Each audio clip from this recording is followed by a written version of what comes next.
بسم اللہ الرحمن الرحیم۔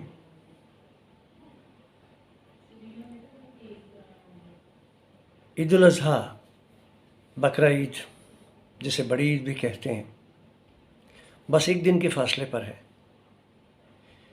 یہ سنت ابراہیمی ہے۔ اللہ تعالیٰ نے فرمایا کہ اس چیز کی قربانی دو جو گھر میں آپ کو سب سے پیاری ہو۔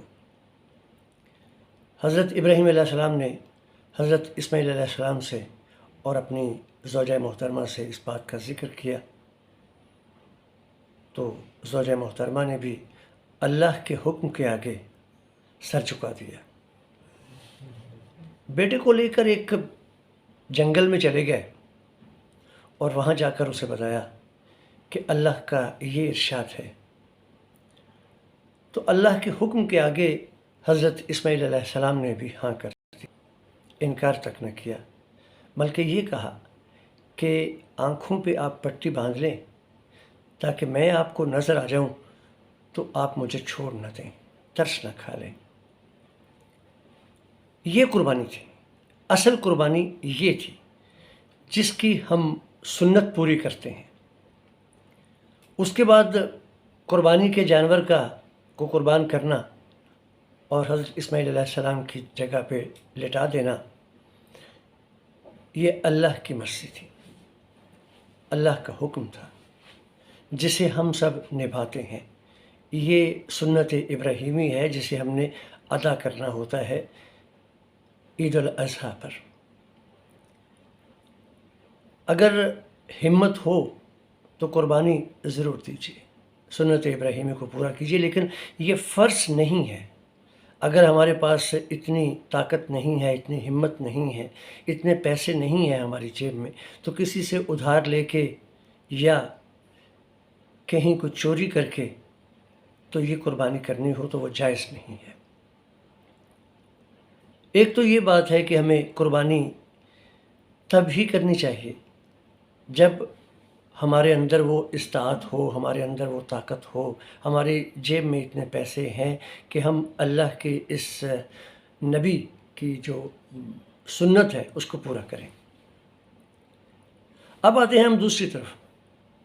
اگر تو استطاعت ہمارے اندر ہے کہ ہم قربانی کریں تو پھر ضرور کیجیے، اور اگر نہیں کر سکتے، کسی سے ادھار لے کے کرنی ہے یا کوئی ایسا کام کرنا ہے جو نہ دوسروں کے لیے درست ہے نہ ہمارے لیے درست ہے، تو پھر قربانی ایسی حالت میں نہیں کرنی چاہیے۔ اگر آپ نے قربانی کر لی ہے تو پھر اسلام کے مطابق، دین اسلام کے مطابق اس کو پورا کریں۔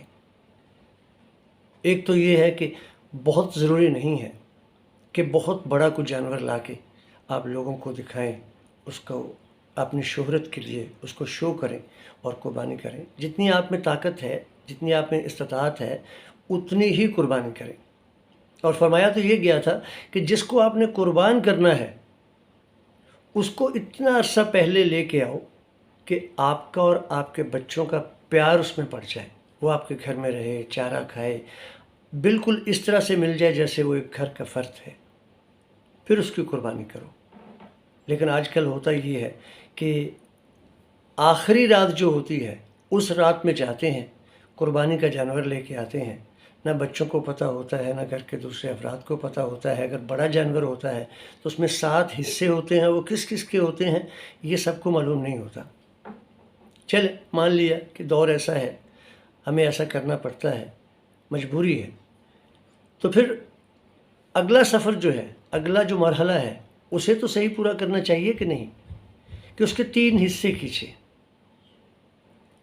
ایک حصہ اپنے لیے، ایک حصہ اپنے رشتہ داروں کے لیے، اور ایک حصہ جو ہے اپنے آس پاس رہنے والوں کے لیے، اپنے ہمسایوں کے لیے، جو لوگ آپ کے گھر کی طرف دیکھ رہے ہیں، آپ کی طرف دیکھ رہے ہیں، جن کو ضرورت ہے اس آپ کے گھر کی قربانی کے گوشت کی، ان تک پہنچائیے۔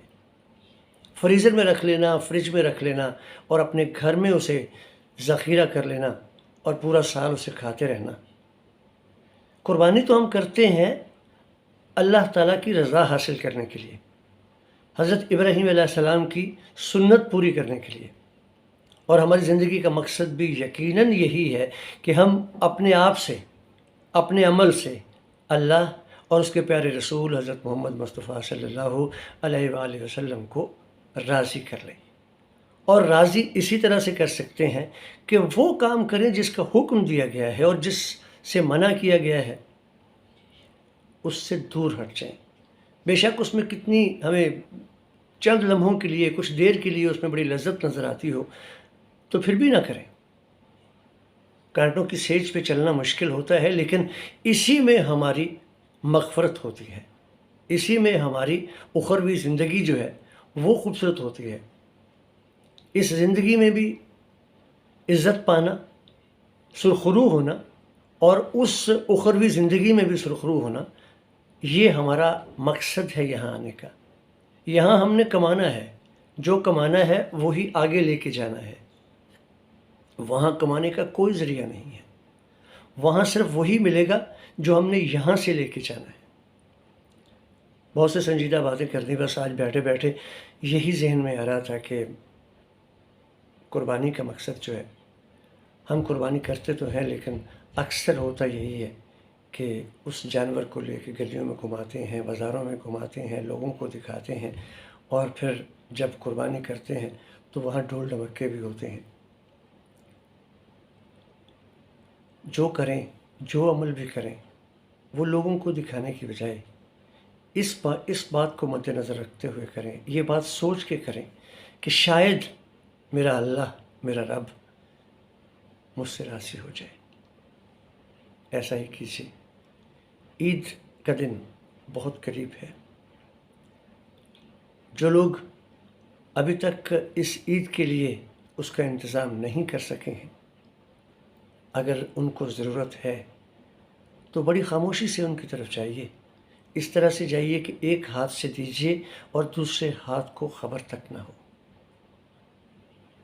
اللہ ہم سب کو توفیق عطا فرمائے کہ ہم اچھے کام کرتے رہیں، نیک کام کرتے رہیں، سوچ اچھی رکھیں تو عمل بھی اچھا ہوگا.